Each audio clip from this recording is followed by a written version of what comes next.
¿Qué tal, amigos?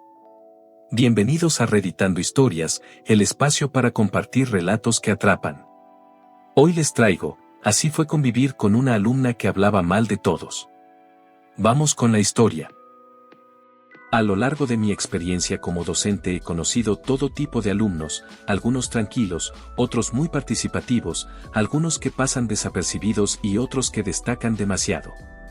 Sin embargo, hubo una alumna en particular que me dejó una impresión muy extraña y que aún recuerdo con claridad. Tuve una alumna que, desde el primer día, me causó una sensación extraña. Siempre tenía una sonrisa en el rostro y me miraba fijamente, demasiado tiempo, como si buscara una reacción de mi parte. Esa manera de mirarme me incomodaba, porque no era una mirada casual, sino fija, insistente. En clase, además, interrumpía constantemente. Apenas alguien empezaba a hablar, ella levantaba la voz, cambiaba el rumbo de la conversación y buscaba, de una manera u otra, ser el centro de atención. En un inicio pensé que simplemente se trataba de una estudiante extrovertida, que quería compartir lo que sentía y vivía. Al principio, hasta me parecía comprensible, algunos jóvenes buscan brillar en todo momento, aunque no siempre sea el contexto adecuado. Sin embargo, con el paso de los días noté un patrón más incómodo. Cuando un alumno compartía algo personal, incluso alguna experiencia dolorosa o trágica, ella no mostraba empatía, sino que inmediatamente intervenía diciendo que le había pasado lo mismo o algo aún peor. Era como si compitiera en sufrimiento o buscara convertir cualquier historia ajena en un reflejo de sí misma. Ese hábito, como era de esperarse, empezó a cansar al grupo.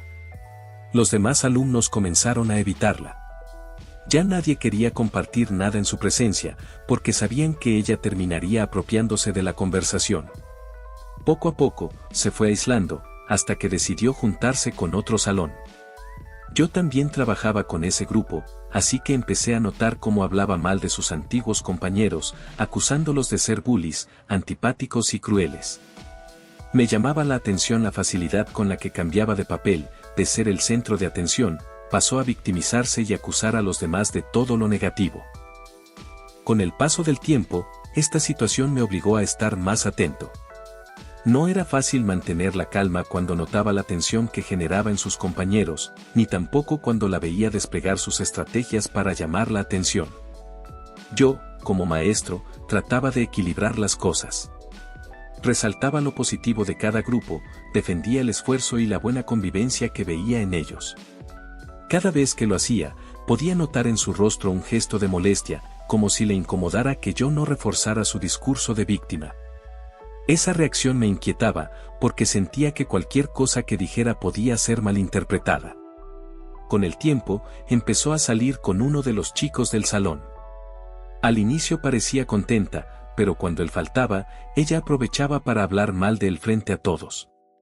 Decía que era impuntual, que ella era muy paciente y que soportaba demasiado. Era un discurso en el que siempre se presentaba como la persona más generosa y comprensiva, mientras dejaba mal parado al otro.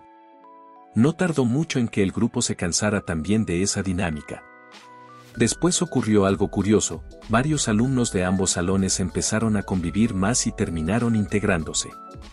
Las diferencias desaparecieron, se formó un grupo más unido y armonioso. Para mí, como docente, fue una satisfacción ver cómo la convivencia mejoraba. Sin embargo, para ella fue lo contrario. La unión de los grupos parecía incomodarla. Se le notaba fastidiada, como si le molestara que los demás estuvieran bien sin ella. En ese punto, comenzó a buscar otros grupos, acercarse a personas que no la conocían y repetir el mismo patrón, hablar mal de su salón, de sus compañeros, de su pareja. Terminó cambiando de novio, esta vez con alguien que desconocía su historial. Desde fuera, no pude evitar pensar que ese chico no tardaría en darse cuenta de lo que ocurría. Incluso ahora, puedo ver en él señales de arrepentimiento. Para mí, como docente, este caso fue especialmente difícil. No solo por lo incómodo de sus actitudes, sino también porque me hacía reflexionar sobre mis propios límites y la responsabilidad que tenemos frente a nuestros alumnos. En todo este proceso, ella se acercaba a mí constantemente. Me buscaba para desahogarse, para contarme lo mucho que odiaba a sus compañeros, para presentarse como víctima. Yo la escuchaba, pero era incómodo. Como docente, trataba de mantener la neutralidad y el respeto, pero en el fondo me sentía atrapado entre dos sentimientos. Por un lado, me caía mal su manera de manipular las situaciones. Por otro, había en mí cierta preocupación, incluso miedo, por la intensidad con la que se relacionaba con los demás. Había días en que me preguntaba, ¿qué hay detrás de este comportamiento? ¿Es solo una personalidad difícil, alguien con exceso de ego, o existe algo más profundo, una herida emocional que se manifiesta en la necesidad de atención constante? Porque no era solo el deseo de ser escuchada, era como si necesitara apropiarse de todas las experiencias, de todos los espacios, como si no pudiera tolerar que la vida de otros existiera sin relacionarse con la suya. A medida que pasaba el tiempo, esa inquietud crecía en mí. Yo debía seguir enseñando, guiando al grupo, pero al mismo tiempo me veía envuelto en un dilema, mantener distancia para proteger la dinámica de la clase, o intentar comprenderla y buscar un punto de apoyo que quizás ella necesitaba. Contar esta experiencia en primera persona me hace pensar en la complejidad de los roles que asumimos como docentes. No solo enseñamos contenidos, también estamos frente a seres humanos con historias, heridas y necesidades emocionales. Esta alumna me incomodó, sí, pero también me dejó una inquietud, qué tanto de su conducta era rebeldía y ego, y qué tanto era un grito de auxilio disfrazado. Al final, me queda la sensación de que detrás de las actitudes que más rechazo nos provocan, muchas veces hay un sufrimiento oculto. Y aunque no siempre podemos dar la ayuda psicológica que alguien necesita, reconocerlo es el primer paso para no quedarnos solo en la molestia o el juicio. ¿Ustedes creen que estas actitudes son solo parte de una personalidad difícil, o que detrás puede haber un pedido de ayuda que no sabemos reconocer? Los leo en comentarios.